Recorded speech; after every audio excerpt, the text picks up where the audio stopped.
कल कहाँ तक हुआ था भाई बताइए?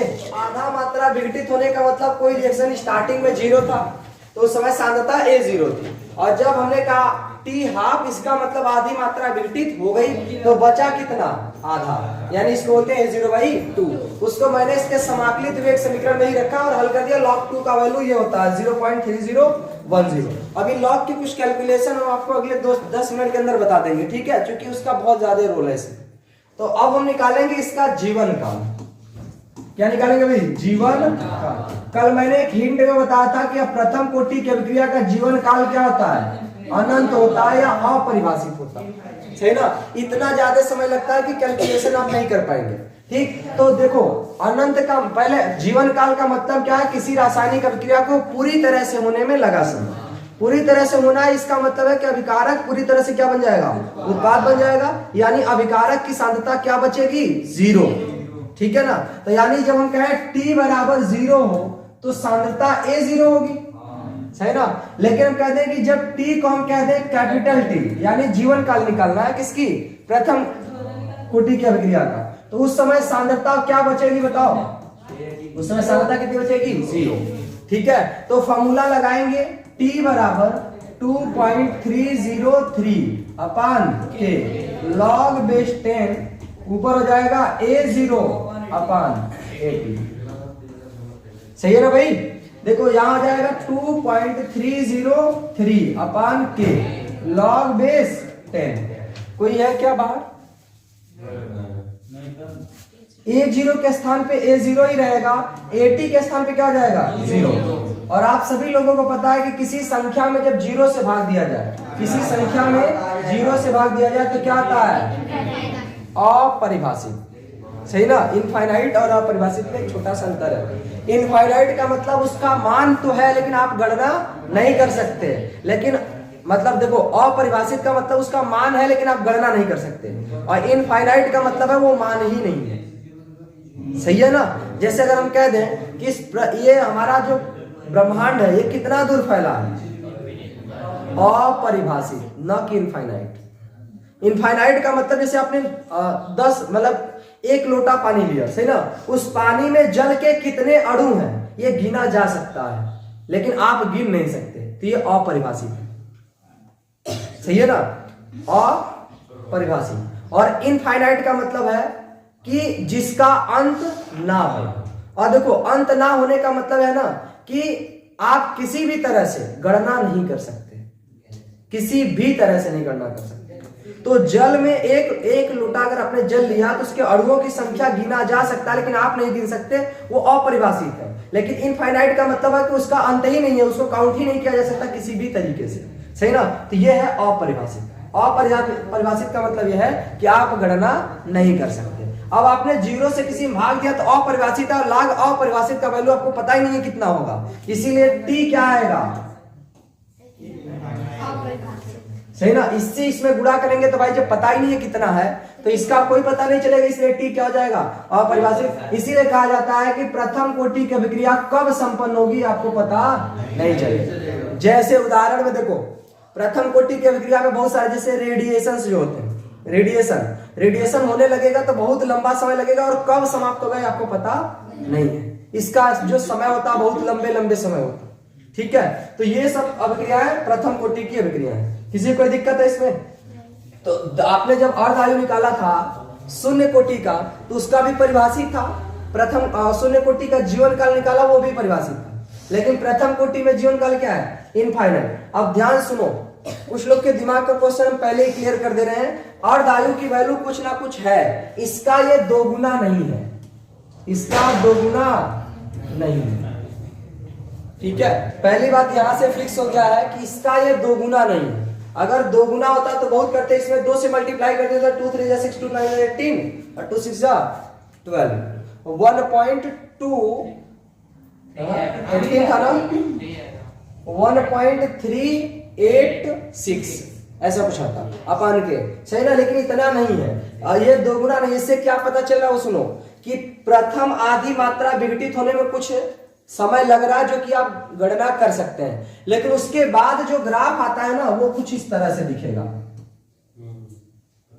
ये सीधा हो जाने का मतलब क्या है कि 0 हुआ ही नहीं, जीरो नहीं हुआ का मतलब यह है कि बहुत दूर जाकर के न जाने कितने समय पश्चात ये जाकर के इस पे जीरो होगा, तो इसको माना जाता है अपरिभाषित। इसीलिए ये ग्राफ कुछ इस तरह से आता है, सही ना। इधर तेजी से घटेगा लेकिन आगे जाकर कैसा लगेगा, घट ही नहीं रहा है। तो ये कौन सी अभिक्रिया के लिए है, प्रथम कोटि की अभिक्रिया के लिए। इसका ग्राफ बना लिया जाए, क्यों भाई, चलिए तो प्रथम कोटि की अभिक्रिया के लिए एक बार पूरा फॉर्मूला एक साथ लिख लेते हैं। प्रथम कोटि की अभिक्रिया, अच्छा परिभाषा याद हुआ कि नहीं सबको? प्रथम कोटि की अभिक्रिया किसे कहते हैं? आप लोग ऐसा नहीं होना चाहिए, आपको परिभाषा डेली याद होना चाहिए। नहीं याद है घर पे जाके पढ़ो, सही है, 4 बार 5 बार, कम से कम इतना तो आपको होना ही चाहिए कि आज आपने क्या पढ़ा, घर पे जाके इसको एक बार लिखा करो, गलत सही चाहे जैसे, ठीक है। हम लिखने अरे हम लिखने नहीं, सुनो पहले, हमको जो लिखाना वो तो हम लिखाई देंगे बाद में। आपको करना क्या है, आज जो आप पढ़े हो ना, घर पे जाके गलत सही चाहे जैसे एटलीस्ट हेडिंग डालो और उसको ये दिमाग में लाओ कि हमने आज पढ़ा क्या था। इतना काम सब लोग डेली किया करो, सही है। चले, प्रथम कोटि की अभिक्रिया के लिए प्रायोगिक वेग समीकरण कुछ इस तरह से होता है भाई। किसी रासायनिक अभिक्रिया के प्रायोगिक वेग समीकरण में अभिकारक की सांद्रता का घात 1 हो तो प्रथम कोटि की अभिक्रिया करें, या इस k को हटाए तो डायरेक्टली प्रोपोर्शनल लग जाएगा a पावर, या ऐसी रासायनिक अभिक्रिया जिसका वेग अभिकारक के सांद्रता के प्रथम घात के अनुक्रमानुपातिक प्रथम कोटि की अभिक्रिया कहलाता है। इसका समाकलित वेग समीकरण k बराबर 2.303 upon t log base 10 a0 by, सही है भाई। और इसमें जब अर्ध आयु काल निकाला गया तो 0.693 बाई के, और जीवन काल इनफाइनाइट। इसका मतलब है कि प्रथम कोटि की अभिक्रिया कब संपन्न होगी, यह अपरिभाषित होता है समय निकालना, ठीक है। अब ध्यान सुनो, इसका एक रूप और भी है, जैसे दुर्गा माता के 8 रूप है ना, ऐसे ही समीकरण का एक रूप और है जो कि ऑब्जेक्टिव में अक्सर क्वेश्चन पूछता है। देखो, इतना बनाने से पहले एक फॉर्मूला, इसमें जरा ध्यान देना, प्रथम कोटि के डेरिवेशन में। शांत रहिए भाई, ये आप देख रहे हैं इसको, ठीक है। अभी मैंने 2.303 नहीं लिखा, ई के रूप में है, तो देखिए इसको ही बनाने जा रहे हैं। आपने ये देखा कि KT बराबर था log E था, और ऊपर था A0 बाई, था कि नहीं। और एक बात और ध्यान सुनो, अगर हम यहां माइनस लगा देंगे ना तो तुरंत यहां माइनस लग जाएगा, ये पलट जाएगा। यानी कि अगर हम इसको ऐसे बनाना चाहें log E AT by A0, तो तुरंत ध्यान दीजिए कि यहां लग जाएगा माइनस, और उस माइनस को अगर हम इधर भेज दें तो यहां आ जाएगा माइनस। कोई दिक्कत? अब ध्यान सुनो, एक फॉर्मूला बता रहे हैं, अगर log E है और यहाँ x है, बराबर में क्या लगा है y, तो अगर हम कहेंगे x बराबर क्या होगा, तो ये e के पावर लग जाएगा, सही है, लॉग का रूल है। जैसे कहीं पर लिखा हुआ है कि log e 10 पावर 5 लिखा है, सही ना, इसका मतलब है कि 10 इक्वल टू e पावर, सही है ना। तो ऐसे कन्वर्जन किया जा सकता है, ये फॉर्मूला। देखो, इसको हमें बताने का कोई मतलब नहीं है, लेकिन आपके हर एक क्वेश्चन का ध्यान देना होता है। एक क्वेश्चन पेपर में कहीं से भी आया XYZ, आपको ऐसा ना लगे कि ये चीज केवल किताब में था, सर ने नहीं बताया, इसलिए बस इसको बता रहा। देखिए, अगर हम इसको बनाना चाहें तो ये बनेगा AT अपान A0 बराबर E के पावर माइनस KT, सही ना। अब A0 उधर बुरा हो जाएगा तो AT बराबर क्या होगा, A0 E के पावर माइनस KT, इस तरह से, सही ना। तो कई बार अगर आप 2023 का, अगर हम सही है, 2023 का सेट नंबर 1 जो भी आपके इस वाले मतलब इस क्षेत्र में हुआ था, उसमें जाके देखेंगे तो ये क्वेश्चन पूछा हुआ है कि प्रथम कोटि की अभिक्रिया के लिए समाकलित वेग समीकरण होगा। उसमें ये सब समाकलित वेग समीकरण नहीं दिया था, ऐसे दिया था 3-4 ऑप्शन में करके, सही ना। तो ध्यान से देख लीजिए, यहाँ पर अगर इसको हम चेंज करें, अगर हम कहते हैं ये तो हमने AT निकाला, अगर हम A0 निकालेंगे तब देखो क्या होगा, ध्यान सुनो। यहीं पर अगर हमें A0 निकालना हो तो हम डायरेक्ट बोल सकते हैं A0 अपान AT बराबर, तो डायरेक्ट हो जाएगा E पावर प्लस में KT, सही ना। अगर हम इसको नहीं पलटेंगे तो डायरेक्ट वैसे ही हो जाएगा।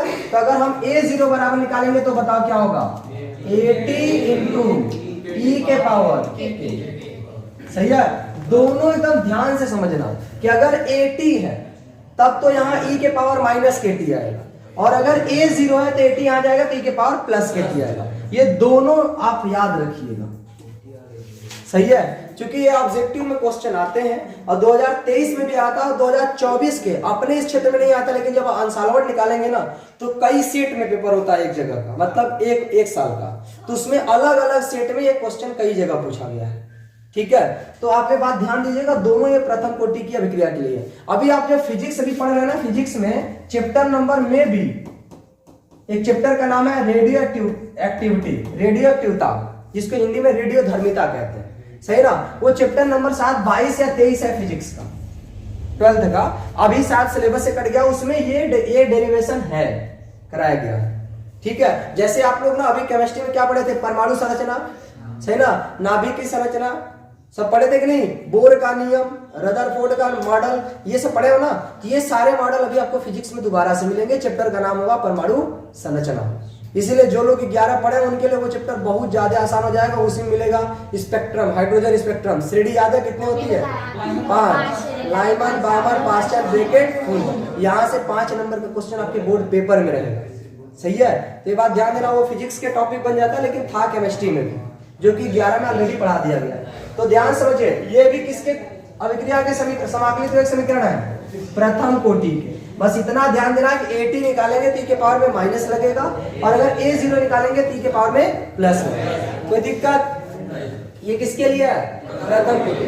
अब आगे बढ़े भाई, अब ध्यान सुनो, ग्राफ बनाने जा रहे हैं। ग्राफ आपने शून्य कोटि के लिए किसमें किसे बना था, पहला बना था अभिकारक की सांद्रता और वेग के बीच ग्राफ। तो इसमें देखो, अभी हम पहला ग्राफ यही बनाने जा रहे हैं, अगले पेज पर बना ले रहे हैं। अभिकारक की सांद्रता और वेग के बीच पहले बना रहे हैं, और वेग के बीच, ये फर्स्ट ग्राफ बनाएंगे। दूसरा देखो, अभिकारक की सांद्रता और समय के साथ, अभिकारक की सांद्रता और किसके साथ भाई, समय के साथ। इसके बाद एक और लगेगा, देखो यहां पे आपने लिखा था t½ बराबर 0.693/k, ऐसा लिखा था ना। तो भाई अभी यहाँ अर्ध आयु और अभिकारक की सांद्रता के साथ भी ग्राफ बनानी है, तो क्या लिखेंगे, अर्ध आयु और किसके साथ, अभिकारक की सांद्रता, अभिकारक की सांद्रता। 3 ग्राफ तो पहले यहां से बनाएंगे, इसके बाद एक क्वेश्चन और बनाएंगे जिसमें उत्पाद की सांद्रता के आधार पर बनाएंगे। ठीक है, तो पहले ध्यान समझिए, हमने अभी जस्ट बताया कि प्रथम कोटि की अभिक्रिया स्टार्टिंग में तो बढ़िया होती है, आप अर्धायु निकाल सकते हो, लेकिन अंत तक जाते जाते कुछ इस तरह से होती है कि पता ही नहीं चलता कि कब समाप्त होगी। इसलिए जीवन काल क्या हो जाता है, अनंत हो जाता है। तो इसका ग्राफ देखिए भाई,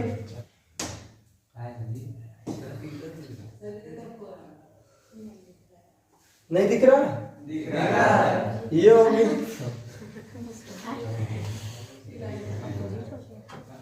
ठीक है भाई,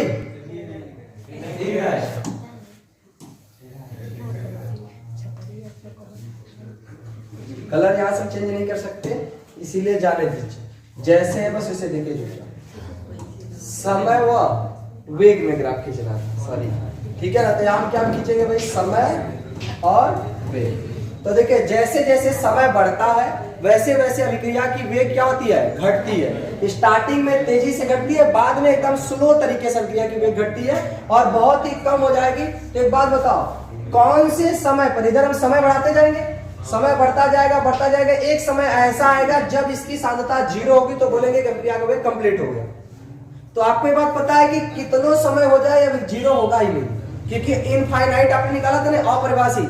तो अपरिभाषित होने का मतलब बहुत लंबे समय पश्चात हो सकता है ये 0, इसलिए ग्राफ हम नीचे वाली लाइन में नहीं लिखा है। तो ये ग्राफ था हमारा समय और वेग के, सही ना। तो ये फर्स्ट ग्राफ है। सेकंड क्या, उसको देखो, इसमें है अभिकारक की सांद्रता और समय के बीच। तो ध्यान समझिए, इसमें अभी आपने एक जो समाकलित वेग समीकरण निकाला, इसमें देखो थोड़ा सा फीचर दिखा रहे हैं, ये ग्राफ है सही ना, क्योंकि इसी से ये सब आए हैं। तो हम इस पर ग्राफ बनाने जा रहे हैं, और ग्राफ क्या है, log e a0 minus log e at बराबर kt। तो बस इसी को आपको याद रखना है, log e a0 minus log e at बराबर, यही था ना भाई। हमको अभिकारक की सांद्रता यानी at लेना है और समय यानी t लेना है।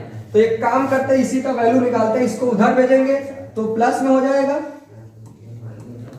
क्यों भाई, इसको अगर हम बराबर की उस साइड भेजेंगे तो प्लस में होगा, इनको इस साइड भेजेंगे तो माइनस में होगा, और ये प्लस में log e a0 लगा देंगे, क्योंकि हमने इसको इधर भेजा, सही है ना। तो log e a0 अपने ही स्थान पे था, इसलिए वो प्लस रह गया, और ये kt इधर प्लस था, इस साइड आया तो माइनस हो गया, बाकी log e at को उस साइड भेजा तो ये प्लस होगा, सही ना। या आप उल्टा कह सकते हैं कि अगर इसको हमने यहीं पे रखा तो इसमें माइनस लगेगा, इसमें प्लस लगेगा, इसमें माइनस लगेगा, तो इस माइनस को उधर भेजेंगे तो चिन्ह क्या हो जाएगा, सब बदल जाएगा।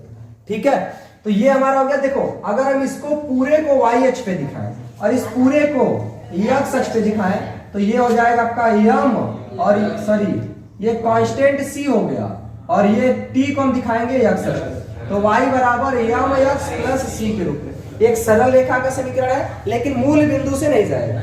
अब मूल बिंदु से नहीं जाएगा तो कहां से जाएगा, तो इसके लिए ग्राफ बनाया जाए भाई।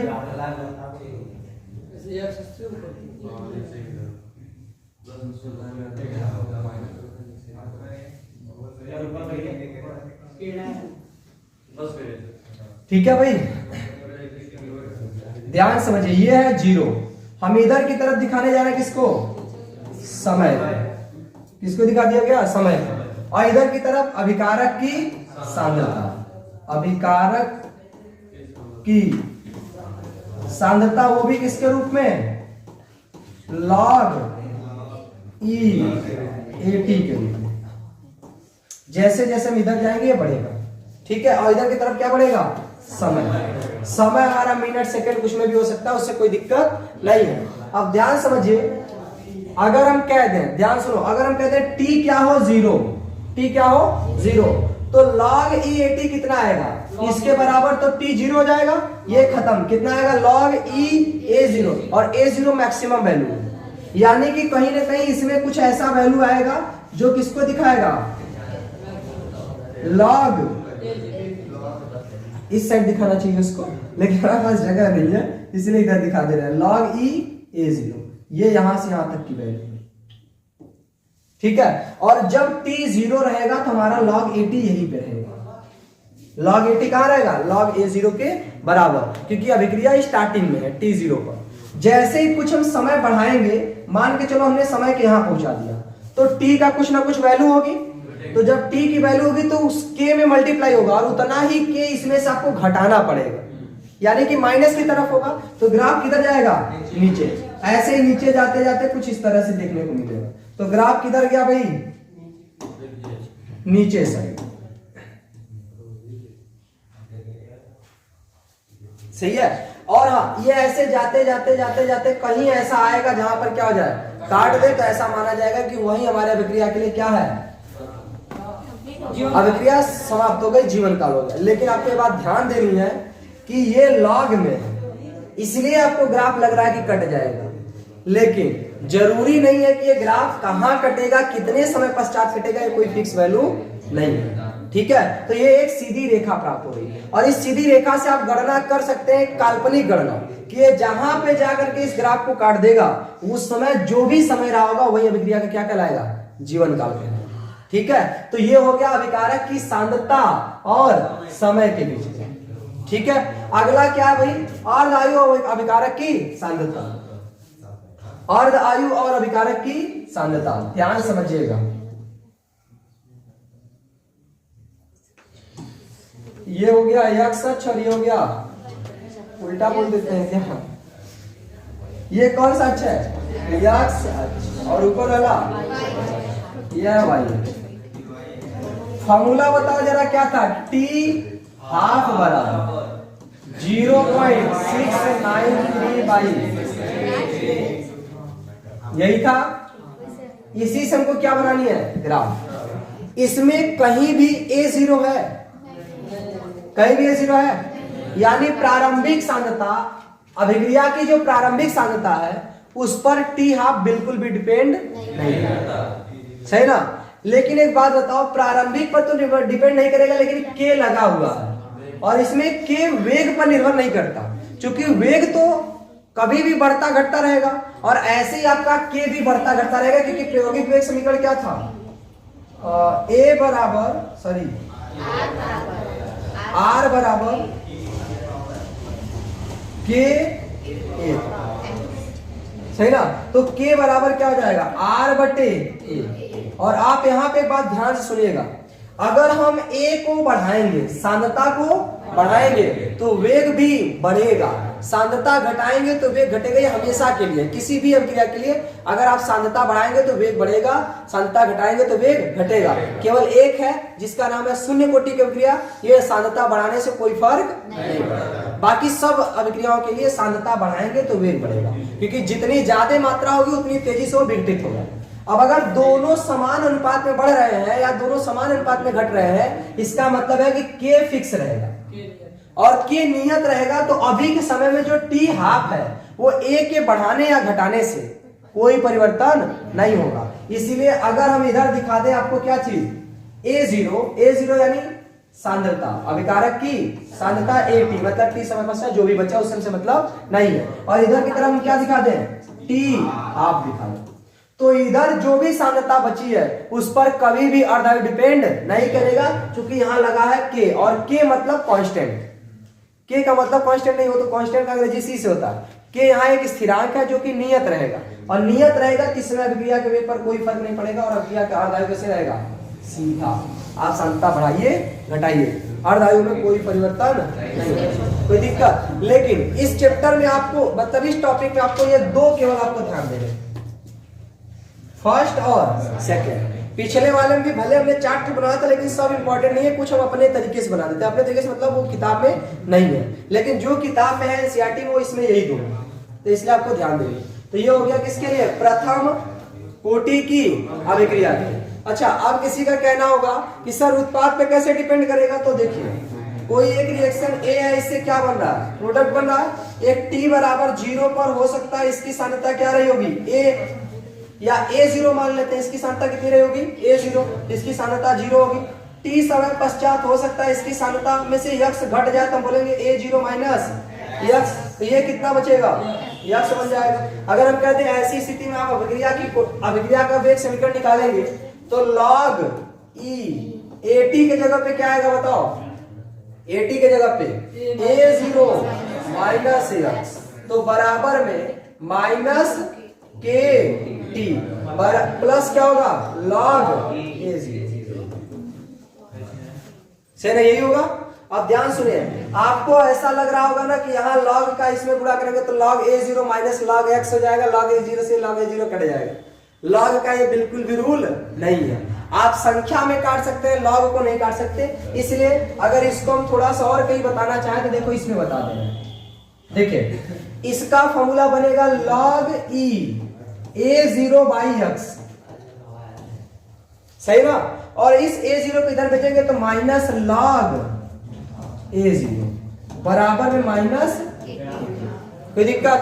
अब ये हो गया यम, ये हो गया यन, तो हम बोलेंगे log यम माइनस यन है, तो फिर से बनेगा log m बटे यन, तो हो जाएगा A0 बटे x, और इसी के बटा में क्या हो जाएगा A0 बराबर क्या आया, माइनस ऑफ KT। तो देखो A0 से 0 क्या हो गया, खत्म।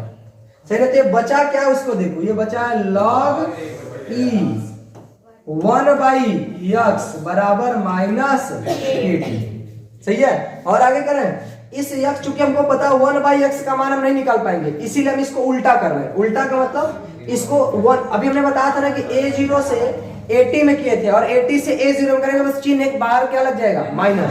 अगर हम इसको पलटेंगे तो यहाँ लग जाएगा माइनस, तो log E x लिखेंगे, इसके पहले क्या आ जाएगा, माइनस बराबर माइनस KT। माइनस से माइनस खत्म। अब देखो t बढ़ाने पर x बढ़ेगा, मतलब ऐसे कि जब x बढ़ेगा तो t भी बढ़ेगा, मतलब समय जैसे जैसे बढ़ेगा अभिकारक की उत्पाद की सांद्रता वैसे वैसे बढ़ेगी, लेकिन किसके रूप में? लॉग के रूप में। जबकि जब शून्य कोटि की अभिक्रिया देखे तो उसमें डायरेक्ट x ही डायरेक्टली प्रोपोर्शनल था, लेकिन अब की बार x का लॉग डायरेक्टली प्रोपोर्शनल है। सही है ना? यानी कि t को बढ़ने पर यह लघुगणक के रूप में x बढ़ेगा, लेकिन हाँ बढ़ेगा। सही है, समय को बढ़ाने पर सांद्रता बढ़ेगी। ये किसमें? प्रथम कोटि की अभिक्रिया के उत्पाद के समय, और वही अभिकारक में समय बढ़ाएंगे सांद्रता घटेगी, जो कि यहाँ पे बना है। सही है ना भाई? यहाँ पे हमने क्या था, समय जैसे जैसे बढ़ाएंगे, लेकिन वेग या दर का है, सांद्रता का नहीं है। तो आपको ध्यान देनी है कि सांद्रता समय के साथ क्या होती है? घटती है। तो ये उत्पाद के समय हो जाएगा। बताओ, अगर हम एक तरफ लॉग दिखाएंगे ऐसे, इधर समय दिखाएंगे तो एकदम नियत आएगा, लेकिन अगर हम लॉग नहीं दिखाएंगे, केवल एक्स दिखाएंगे, तो आप ग्राफ नहीं बना पाओगे इसका। ठीक है, इसमें लॉग के रूप में ग्राफ बनाना पड़ेगा। कोई दिक्कत? तो ये 3 ग्राफ है आपके प्रथम कोटि के अभिक्रिया के। अब कुछ क्वेश्चन देख लिया जाए। लॉग ए 0 माइनस x बराबर लॉग ए 0 बटे x का हो गया। उसका फॉर्मूला होता है log n minus log n बराबर log n बटे n। हाँ, गड़बड़ हो गया क्या? log a0 माइनस x, कुछ तो गड़बड़ हो गया। सही ना? एक काम करते हैं, इसको भी रहने देते हैं। लिखवा दिया जाए फॉर्मूला। अब ध्यान से सुनो, पहले लघुगणक के कुछ नियम है। सही है, कुछ दिमाग से उतर जाते हैं। देखिए, जैसे लघुगणक में डायरेक्ट एक सिंपल सा नियम है, log m plus log n बराबर क्या होता है? log m गुणे। सही ना? और अगर कहीं है log m minus log n minus log n, तो ये होता है log m बाई। सही ना? बेस ध्यान देना, जो भी बेस में यहाँ रहेगा वही यहाँ रहेगा, वही यहाँ रहेगा। ठीक है, अगर यहाँ e है, यहाँ भी e है, तो यहाँ भी e रहेगा, और इधर 10 है तो वहां भी 10 रहेगा। ध्यान दीजिएगा, जब log e होता है, जब log e होता है तो शॉर्टकट में इसको ऐसे भी दर्शाते हैं, यल n। सही ना? लेकिन अगर log 10 है तो आप यल n नहीं दर्शा सकते। सही ना? तो जब log e लिखा है तो उसको हम यल n दर्शाएंगे, और अगर log बेस 10 है तो हम डायरेक्टली ऐसे लिखेंगे log। सही है? तो ये बात ध्यान देनी है। तो ये माइनस का हो गया। और एक, जैसे अगर आपको कोई वैल्यू निकालनी है, आप लोग अब तक ऐसी वैल्यू निकालते हैं कि log बेस 10 2 का मान होता है 0.3010, और log बेस 10 3 का मान कितना होता है? 0.4771। हालांकि जब भी क्वेश्चन देगा तो अगर उसमें जिस भी log की जरूरत होगी वो log उसके सामने दिया होगा क्वेश्चन में। सही ना? फिर भी अगर नहीं दिया है तो आप सीखिए यहां से। अगर हम कहते हैं log 5 की वैल्यू कितनी होगी? log 3 प्लस 2 कर सकते हैं, लेकिन इसका फॉर्मूला नहीं होता है। सही ना? log 3 प्लस log 2, अरे भाई वो नहीं होगा यार। हमने यही तो आपको बताया ना कि अगर कहीं x है, यहाँ 2 है प्लस 3 है, ये गणित में आप कर सकते हैं 2x प्लस 3x, लेकिन log में नहीं किया जा सकता। सही ना? तो इसका कोई फॉर्मूला नहीं है। इससे जरूरी नहीं है कि जितने भी आपके दिमाग में कैलकुलेशन है उसके फॉर्मूले ऑलरेडी बने हैं, ऐसा नहीं है भाई। ठीक है, तो log 5 की वैल्यू तब आपको ना जब आप पहले कक्षा जब पढ़ते थे 9 में, उसमें log में एक पीछे किताब के दिया होता था लॉगरिथम, log सारणी, वहां से किसी भी मान का मान निकाला जाता था। अभी हम देखो log सारणी यहां से ओपन कर रहे हैं कैलकुलेटर से। ठीक है, log कितने का मान बताना है? 5 का। कितना है? 0.6989। सही ना? 0.6989। ऐसे जो अभाज्य गुणनखंड है उनको आप याद कर लीजिए। बस ये 4 वैल्यू आपको याद रखनी है, बाकी आप कोई भी मान आसानी से निकाल पाएंगे। log 7 का मान कितना होगा भाई? log 7 देखिए 0.8450, 0.8450। ये 4 मान आपको याद रखने हैं हमेशा हमेशा। सही है, लेकिन अब आपके कैलकुलेशन में ऐसा नहीं आएगा। आपके कैलकुलेशन में किस तरह से दिखेगा तो उसको समझो। जैसे log 3 × 10⁻⁻8, इसका मान निकालना है। या हो सकता है log 0.000123, इसका मान निकालना हो सकता है, सही ना। हो सकता है कैलकुलेशन में ऐसा आ जाए log 10 पावर -5, ठीक है। तो इसमें आप देखो ये सारे मान कैसे निकालने हैं, इसको हम जस्ट अभी कुछ समय बाद दिखा रहे हैं।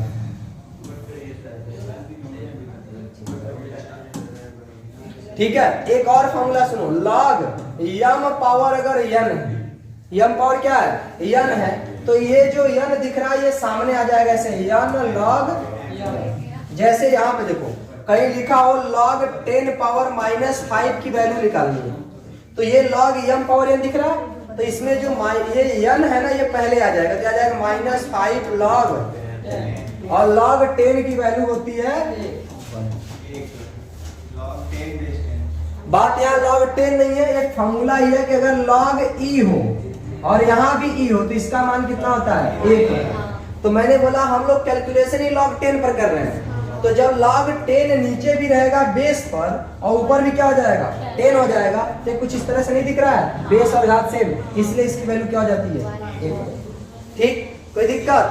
तो log m पावर n का फॉर्मूला क्या होगा, n log m, सही है। अच्छा मान के चलिए अब आपने इतना मान याद कर लिया, आपको निकालना है log 4 का, log 4 का, तो कैसे निकालेंगे, इसको बनाएंगे log 2 पावर 2, सही ना, 2 का स्क्वायर, तो ये स्क्वायर आ जाएगा, पहले 2 log 2 हो जाएगा, अब log 2 का वैल्यू आप रख लीजिए 0.3010, मल्टीप्लाई करेंगे 0 2 1 2 2 0 0 2 0 6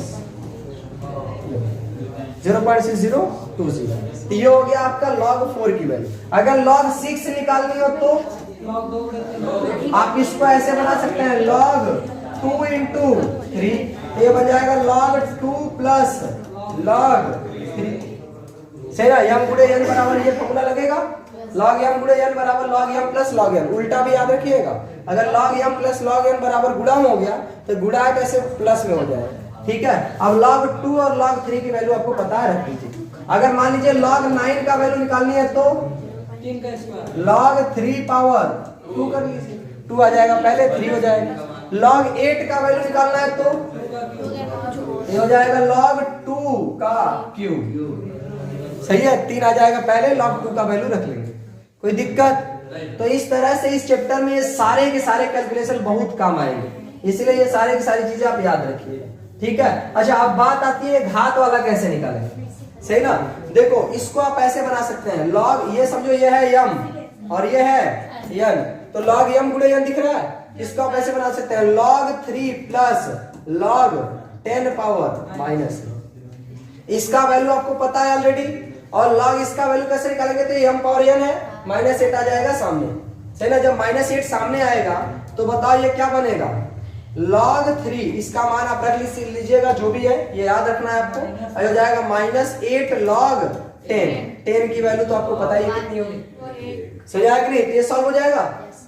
मान के चलो ऐसा निकालना है तो आप क्या बताएंगे, log, अगर मान लीजिए इतना लंबा क्यों करे भाई, थोड़ा कैलकुलेशन होने लग गया, वो तो अपने मनमानी लिख दिए थे, सही ना। तो इसको आप एक काम करो, एक अंक तक दशमलव पहुंचाओ, चाहे पूरा 12 लिख दो, क्या दिक्कत है, पूरा 12 पहुंचाओगे तो log 12 into 10 पावर कितना बनाना पड़ेगा इसको, 1 2 3 4 5, 10 पावर -5 बनाना पड़ेगा। अब तो निकाल सकते हो, 12 को लिख सकते हो 3 गुणे 4, है ना, या फिर ऐसे लिख सकते हो 3 गुणे 2 का स्क्वायर, सही है। तो आप ऐसे फैक्टर बना बना करके ये फॉर्मूला लगा सकते। अच्छा मान के चलिए इसमें अगर ऐसे हो log m plus log n plus log q plus log p, तो ध्यान देना है बहुत आसान है, बस एक तो log लगाओ, सबको कर दो गुणा, m गुणे n गुणे q गुणे p, सही है। मतलब जितने प्लस में रहेंगे सबको गुणा में कन्वर्ट कर सकते हैं, और जितने गुणा में रहेंगे सबको प्लस में कर सकते हैं,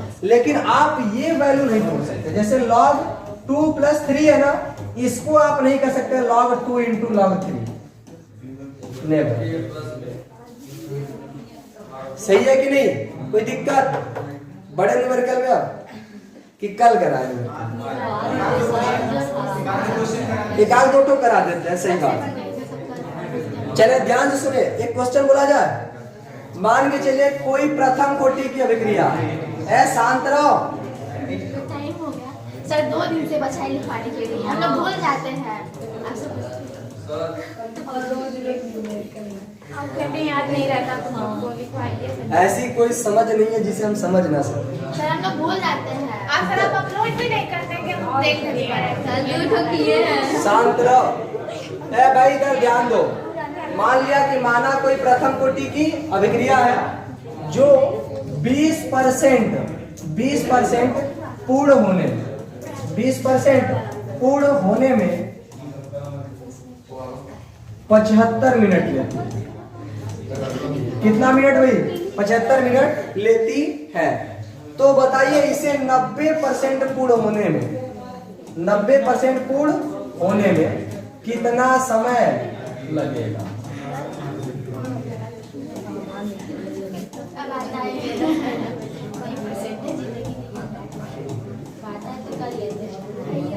शांत रहो। क्वेश्चन क्या करा है? कोई एक अभिक्रिया जो प्रथम कोटि की है उसे 20% पूर्ण होने में कितना मिनट लग रहा है? 75 मिनट लग रहा है। तो बताइए कि 90% पूर्ण होने में कितना समय लगेगा? इसमें 2 केसेस, कितने कंडीशंस है? 2। फर्स्ट कंडीशन क्या है कि 20% पूर्ण होने में समय जो लग रहा है कितना लग रहा है? 75 मिनट। तो केस नंबर 2 है कि 90% पूर्ण होने में कितना समय लगेगा। सही है। अगर ये 20% पूर्ण हुआ, इसका स्टार्टिंग में कितना था? स्टार्टिंग में कितना था? 100%। 20% पूर्ण हुआ तो स्टार्टिंग में कितना था? 100%। तो बचा कितना ये बताओ? 80%। यही ना बच्चा भाई? Yes, तो फॉर्मूला लगाएंगे T बराबर 2.303 अपान K। अभी हम फॉर्मूला लिख रहे हैं प्रथम कोटि की अभिक्रिया का, log बेस 10 A0 बाई ये ना होता है। यहाँ समय कितना लगा है? 75 मिनट। 75 मिनट हो जाएगा 2.303 बाई के। यहाँ जाएगा log बेस 10 A0 कितना है? 100 बटे 80 कितना है? 80। हो गया समीकरण नंबर 1। प्रथम कंडीशन हो गया। यहाँ से निकालना है सेकंड कंडीशन। देखो A0 कितना होगा? 100 ही होगा। तो जब 90% पूर्ण हो गया तो बचा कितना? 10। तो ये हो गया 80। सही ना? और यहाँ पे आपको T निकालना है। तो फॉर्मूला सेम वही लगाएंगे, प्रथम कोटि है तो T बराबर 2.303 बाई के log बेस 10 A0 बाई। यहाँ तक किसी कोई दिक्कत? T निकालना है, यहाँ T रहने देंगे, 2.303 भी रहने देंगे, बाई के रहने देंगे। log बेस 10 A0 कितना था? 100 बटे 80 कितना है? 10। हो गया समीकरण नंबर 2। देखो इसके 2 तरीके थे। एक ये कि आप यहाँ से सॉल्व करके पहले के निकाल लीजिए और जब के निकाल लीजिए तो उस के को ले जाकर के यहाँ पे रख दीजिए। सही ना? फर्स्ट तो ये है, या सेकेंड मेथड ये है कि समीकरण एक में भाग देते हैं 2 से, डायरेक्ट आपका के खत्म हो जाएगा, कोई मान रखने का आवश्यकता नहीं पड़ेगी। तो यहाँ बचेगा 75 और वहां बचेगा बटे में T। ये पूरा इससे कट जाएगा भाग देते समय। तो ऊपर क्या बचेगा? log बेस 10 यहाँ हो जाएगा 10 बटे 8। 10 बटे 1 0 से 0 कट जाएगा और नीचे बचेगा log बेस 10 कितना? 10 केवल 10 बचेगा। सही है ना? अब ध्यान सुनो, इसके पहले एक फॉर्मूला लिखा है तो उसको देखो। log m बाई n बराबर log m minus log n हो सकता है। सही ना? अच्छा, अगर कहीं ऐसे लिखा हुआ है कि ऊपर है log m बटे नीचे है log n, तो we can write log m by n। सही ना? आप इसको ऐसे लिख सकते हैं। ठीक है, बात ध्यान देना। तो आगे हम बढ़े भाई। देखिए इसको हम सॉल्व करेंगे तो ये आपका बनेगा 75 बटे T और यहाँ डायरेक्ट अगर हम फॉर्मूला लगाएं ये हो जाएगा log 10 log बेस 10। एक बार बनेगा 10 माइनस log बेस 10 8 बटे में क्या बचेगा? log बेस 10 और ये हो जाएगा 10। आपको लगेगा फॉर्मूला हम क्यों नहीं लगाया? क्योंकि उसकी वैल्यू हो जाएगी 1। सही है, तो इसका वैल्यू क्या हो जाएगा 1, तो बचेगा क्या उसका देखो ऊपर बचेगा 75 बटे टी, और इसका log 10 का वैल्यू 1 माइनस log 8 का वैल्यू, तो देखो log 8 को हम निकालना है तो ऐसे निकाल सकते हैं log 2 का क्यूब, तो ये क्यूब आज 3 आ जाएगा पहले log 2, और log 2 का वैल्यू जाएगा 3 इंटू 0.3010, मल्टीप्लाई करेंगे 300 3 1 जा 3 30 3 3 0.9030 by 1,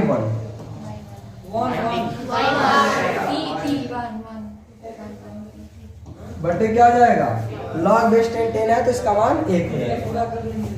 अब ध्यान सुनो, ये t का गुणा 75 का गुणा 1 में करेंगे क्या आएगा 75, लेकिन इसको आपको घटाना पड़ेगा, और घटाने के लिए इसमें दशमलव के बाद 4 जीरो है तो 1 के बाद भी 4 जीरो होने चाहिए, तो ऐसे समझो ये लिखा है 1.1234 और इसमें से घटाना है 0.9030, यहाँ आएगा 0, 10 में से 3 गया 7, 9, यहाँ बचेगा 9 से 9 गया 0 0, तो कितना आया 75 बटे टी बराबर 0.097 बाई 1।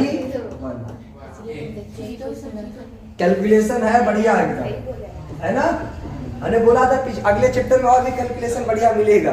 तब गुणा करो, 75 का गुणा 1 में करेंगे 75 ही होगा, और t निकालनी है तो t बराबर हो जाएगा 75 बटे 0.097, दशमलव हटाना है तो 3 अंक ऊपर 3 अंक नीचे, तो ऊपर हो जाएगा 75,000 बटे 97, यही आपका t।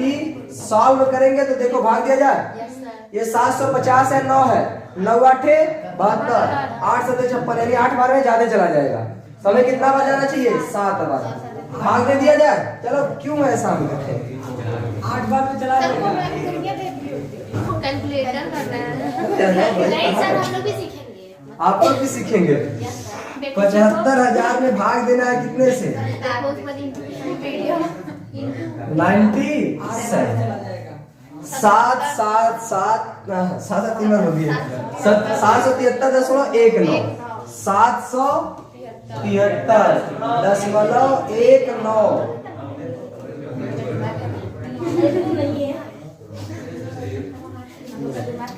अब शांत रहो, पहले क्वेश्चन सुनो एक बार। देखो इधर 20% पूर्ण होने में 75 मिनट लग रहा था, तो 90% हुआ, इसका मतलब तो हम लोगों को ऐसे समझना चाहिए कि 20 चौके 80, लगभग इसका 4 गुना 4.5 गुना होना चाहिए। यहाँ क्या ये 4 गुना है 75 का? लगभग 9 गुना। इससे ये पता चला कि स्टार्टिंग में अभिक्रिया तेजी से हो रही थी, इसीलिए कम समय में 20% हो गई, सही ना। बाद में अभिक्रिया स्लो हो गई, इसलिए 90% होते होते कितना ज्यादा समय लग गया, 773.19 मिनट। कोई दिक्कत किसी को?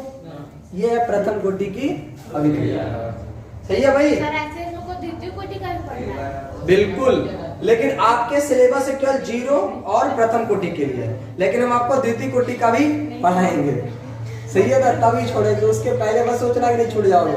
आप द्वितीय तृतीय यन कोटि सब पढ़ोगे, सही ना। जब यन कोटि पढ़ लोगे तो यन का मान कुछ भी रख दो, सबके लिए फिक्स होगा, सही है ना। तो यहाँ तक कोई दिक्कत किसी को?